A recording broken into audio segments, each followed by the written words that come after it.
TikTok is taking over, but are the social media app's days numbered? Lawmakers on both sides of the aisle are alarmed and taking action. Most recently, Montana became the first state in the U.S. to ban TikTok entirely. In tonight's special report, Daniela Cotto talks to a Wisconsin representative about his proposal and content creators who say it's a threat to their small businesses. TikTok did kind of come out of nowhere as a really compelling, addictive. Every time I install it on my phone, I get stuck on it for an hour, then I have to delete it. Yes, hello. But even I get caught up scrolling for an hour and being like, whoa, I just lost so much time. And knowing that that is hard for kids and it's hard for young adults. Adults, kids, and content creators acknowledge the addictive nature that is TikTok. On average, TikTok says its users spend about 95 minutes a day on the app. And it is a concern both on a personal level and a legal one. National security continuing to be top of mind for lawmakers. But the Chinese government has that data. How can you promise that that will move into the United States of America and be protected here? Congresswoman, I have seen no evidence that the Chinese government has access to that data. They have never asked us. We have not provided. Well, you know what? I find that actually preposterous. After TikTok CEO Shou Chew testified before Congress in March, lawmakers questioned whether to restrict or ban the app entirely. In order to assure everybody here and all our users, our commitment is to move the data into the United States to be stored on American soil by an American company, overseen by American personnel. I think an outright ban, I don't see that as the right solution to this problem. I think this is a larger question about privacy and algorithms and internet culture that is more than TikTok. Project Texas, as it's called, is a $1.5 billion massive corporate relocation plan to store all U.S. user data on U.S. servers. And for now, the push at the very least seems to be to remove TikTok from government-issued devices. We currently have restrictions for everything from tobacco to alcohol to probationary driver's license, gun access, voting.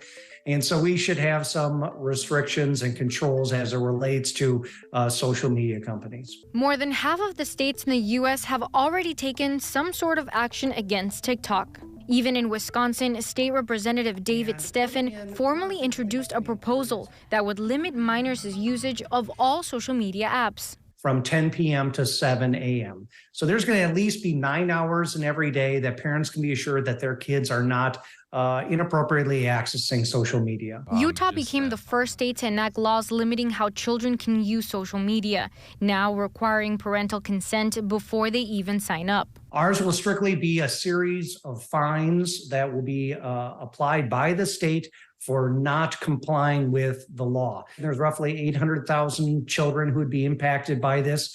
Every single violation is $100 per day times individual. I just don't think we should be doing that.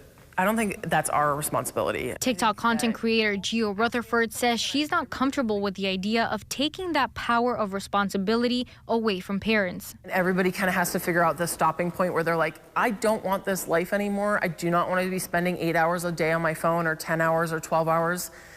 And they have to kind of look at themselves and say, what do I do to change this? But I don't think that the government needs to be involved in that journey. Marquette University's Director of Center for Data, Ethics, and Society, Dr. Michael Zimmer, agrees.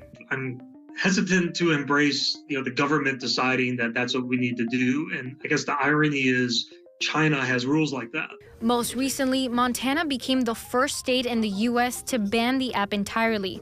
But proponents of TikTok say restricting it in any way, shape, or form could also threaten small and local businesses. Rutherford says its algorithm is truly unmatched. If TikTok went out of business, I would also go out of business in a way. I think it would be very hard for me to get the same traction on Instagram or YouTube that I've managed to get on TikTok. Both TPEC and Rutherford say the money issue isn't nearly as big as the exposure. I graduated college with 1.5 million TikTok followers. Wasn't making much money, but I had 1 million followers there and I wanted to show them something. So that kind of just it pushed me to go do my own thing and branch out and show people what I love. Because even with hundreds of millions of views, TikTok itself is not what's paying the bills. September of 2020 to today, I've made about $9,000 off of TikTok Creator Fund. That's it. The money that I've made off of TikTok has been from my artwork that I make. So if I ever share a print that I'm doing, or if I share artwork that I'm creating, it's usually pretty easy for me to sell all of that. And if major national changes come out of the controversial platform, TPEC says half of the U.S. population that's on TikTok will likely migrate elsewhere. And I know 5 years ago, it was like long form video on YouTube was kind of the top dog, and Vine came around and disappeared, and then TikTok came around, but I figured I wouldn't put all of my eggs into one basket. Now I wake up and post everywhere on different platforms. Reporting in Milwaukee, Daniela Cado, CBS 58 News. And to see our entire TikTok Takeover series, go to CBS58.com.